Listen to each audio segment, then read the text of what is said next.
Ever wondered why central banks keep raising or cutting interest rates? How does it affect you, your loans, savings, and even your job?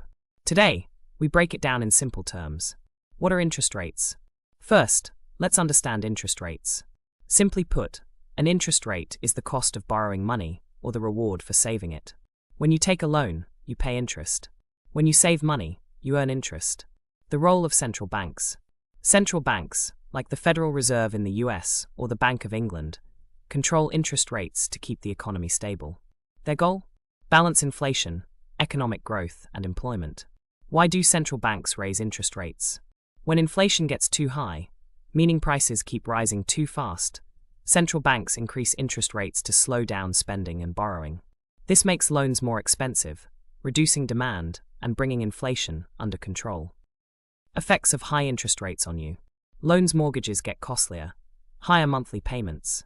Credit card debt becomes more expensive. Watch out for those rising interest fees. Savings accounts earn more interest. A win for savers.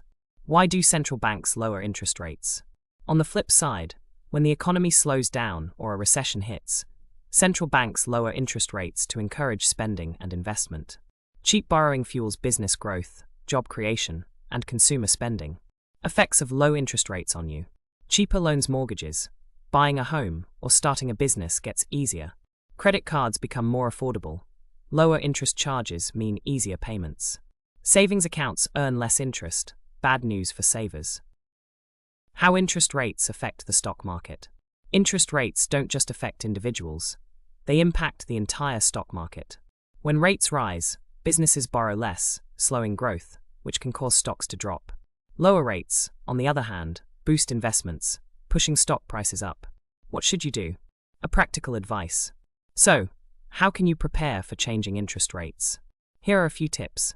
If rates are rising, lock in lower mortgage rates, reduce high-interest debt, and take advantage of higher savings rates. If rates are falling, consider refinancing loans, invest in growth assets, and take advantage of cheaper borrowing. And that's how interest rates shape the economy and your daily life. Have questions? Drop them in the comments. If you found this helpful, like, share, and subscribe for more financial insights. See you in the next video.